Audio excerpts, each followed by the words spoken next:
സമ്പാദിക്കാൻ സാധിച്ചിട്ടുണ്ട് എന്നുള്ളതാണ്. അപ്പൊ നമ്മളൊന്ന് ആലോചിച്ച് നോക്കിയാൽ ഈ ബിസിനസ് എവിടെ നിന്നുകൊണ്ടാണ്, ഞാൻ ദുബായിൽ ഇരുന്നുകൊണ്ട് ഒരു ഇന്റർനാഷണൽ കണക്ഷന്റെയും മൊബൈൽ ഫോണിന്റെയും സഹായത്തോടെയാണ് ബിസിനസ് ബിൽഡ് ചെയ്തത്.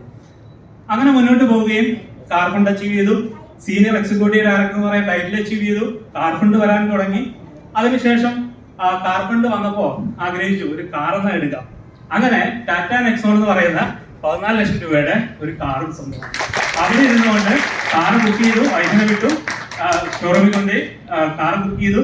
കാർ എടുക്കാൻ വേണ്ടിയിട്ടാണ് ഞാൻ നാട്ടിലോട്ട് ആദ്യമായിട്ട് എത്തുകയും ഈ പ്രൊഡക്റ്റുകൾ ഞാൻ സ്വന്തമായി ഉപയോഗിച്ച് തുടങ്ങുന്നത് എന്നുള്ളതാണ്. എന്റെ കുടുംബം ഉപയോഗിക്കുന്നുണ്ടായിരുന്നു, പക്ഷെ ഞാൻ ഉപയോഗിക്കുന്നുണ്ടായിരുന്നു. ഞാൻ അവിടെ ആയിരുന്നില്ല, അവിടെ പ്രൊഡക്റ്റ് കിട്ടുന്നില്ലായിരുന്നു. അങ്ങനെ ഞാൻ അവിടെ ആ കാറൊക്കെ എടുത്തു. എന്റെ അപ്ലൈനെ അപ്പോഴാണ് ആദ്യമായിട്ട് കാണുന്നത് എന്നുള്ളതാണ്. എന്റെ അപ്ലൈനെ ആ സമയത്താണ് കാണുന്നത്. ഒന്ന് ആലോചിച്ച് നോക്കിയേ, ഒരു അപ്ലൈൻ കാർ അച്ചീവ് ചെയ്ത് കാറിന്റെ കീ തരാനാണ് നമ്മൾ നേരിട്ട് കാണുമെന്ന് പറയുമ്പോൾ ഈ ബിസിനസിന്റെ സാധ്യത എത്രത്തോളം ഉണ്ട് നമ്മളൊന്ന് ഉപയോഗപ്പെടുത്തിയാൽ മതി അല്ലേ. അത് കഴിഞ്ഞു ഞാൻ നേരെ തിരിച്ചു കയറിപ്പോയി. 2 മാസം കഴിഞ്ഞ് തിരിച്ച് അതേപോലെ കയറി പോവുകയും അവിടെ ഇരുന്നുകൊണ്ട് ഇന്ത്യക്ക് വെളിയിൽ ഇരുന്നുകൊണ്ട് ആദ്യത്തെ ഡയമണ്ട് ഡയറക്ടർ എന്ന് പറയുന്ന ടൈറ്റിലും അവിടെ ഇരുന്നുകൊണ്ട് അച്ചീവ് ചെയ്യുന്നതാണ്. ഞാൻ മേടിച്ച വരുമാനം എന്റെ കൂടെ വന്നിട്ടുള്ള 6 കുടുംബങ്ങളിലേക്ക് ഞാൻ എത്തിച്ചപ്പോൾ ഡയമണ്ട് ഡയറക്ടർ എന്ന് പറയുന്ന ടൈറ്റിൽ അച്ചീവ് ചെയ്യും. ഹൗസ് ഫണ്ട് അടക്കം ആ പുതിയ പ്ലാനിൽ നമുക്കറിയാം ഹൗസ് ഫണ്ട് അടക്കം നമുക്ക് കിട്ടുമായിരുന്നു അല്ലെ. ഹൗസ് ഫണ്ട് അടക്കം വാങ്ങിയിട്ടുള്ള ഒരു വ്യക്തിയാണ് എന്നുള്ളതാണ്. അപ്പൊ ഈ പറയുന്ന കാര്യങ്ങളൊക്കെ ചെയ്യാൻ ഇതൊക്കെ അവിടെ ഇരുന്നുകൊണ്ട് ഞാൻ ചെയ്ത സീക്രട്ട് കൂടെ പറയുമ്പോഴല്ലേ നിങ്ങൾക്കും ചെയ്യാനുള്ളൊരു ഇത് വരിക. എന്ന് വെച്ചാൽ നമുക്കറിയാം നമ്മുടെ കയ്യിലിരിക്കുന്ന ഫോണിന്റെ വില എത്ര രൂപയാണ്? ഒരു 10,000 രൂപയ്ക്ക് മുകളിൽ വരില്ലേ? ആണല്ലോ, 10,000 രൂപയ്ക്ക് മുകളിൽ വരില്ലേ?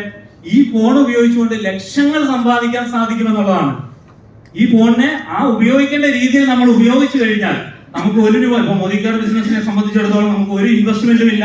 നല്ല പ്രൊഡക്റ്റുകൾ വിലക്കുറവില്, നല്ല ക്വാളിറ്റിയിൽ, 100% മണി ബാക്ക് ഗ്യാരണ്ടിയിൽ നമുക്ക് ഉപയോഗിച്ച സത്യസന്ധമായ എക്സ്പീരിയൻസ് മറ്റുള്ളവരുമായി ഷെയർ ചെയ്തുകൊണ്ട് ഈ കയ്യിലിരിക്കുന്ന ഫോൺ ഉപയോഗിച്ചുകൊണ്ട് ലക്ഷങ്ങൾ സമ്പാദിക്കാൻ സാധിക്കും എന്നുള്ളത് നമ്മൾ മനസ്സിലാക്കി പ്രവർത്തിച്ചാൽ മാത്രം മതി.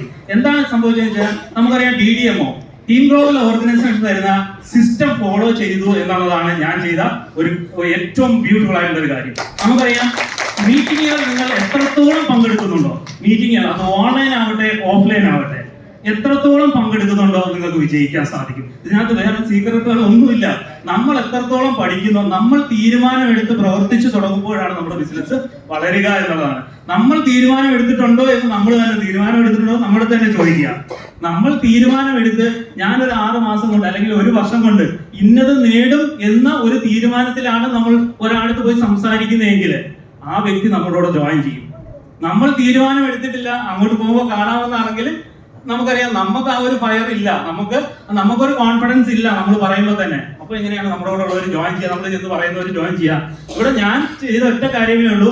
ഞാൻ തീരുമാനിച്ചിട്ടുണ്ടായിരുന്നു ഇന്ന സമയത്ത് എനിക്ക് കാർ എടുക്കണം, ഇന്ന സമയത്ത് എനിക്ക് ഈ ഡയമണ്ട് അച്ചീവ് ചെയ്യണം. ഈ തീരുമാനത്തിലൂടെയാണ് ഞാൻ മുന്നോട്ട് വന്നത്. അപ്പൊ ഞാൻ പറയുന്നത് തീരുമാനമെടുത്ത് പ്രവർത്തിച്ച് മീറ്റിംഗുകൾ കൃത്യമായി അറ്റൻഡ് ചെയ്തിട്ടുണ്ടെങ്കിൽ DDMO പ്രോഗ്രാം പോലെയുള്ള സിസ്റ്റം പറയുന്ന കാര്യങ്ങൾ, അപ്ലൈൻ പറയുന്ന കാര്യങ്ങൾ കൃത്യമായി ഫോളോ ചെയ്യുന്ന ആരാണോ അവനാണ് ഈ ബിസിനസ്സിൽ സക്സസ് ആയിട്ടുള്ളത്. അപ്പൊ നമുക്ക് എല്ലാവർക്കും ആ സിസ്റ്റം ഫോളോ ചെയ്തൂടെ? തീർച്ചയായിട്ടും എല്ലാവർക്കും വിജയാശംസകൾ നേരുന്നു. Thank you.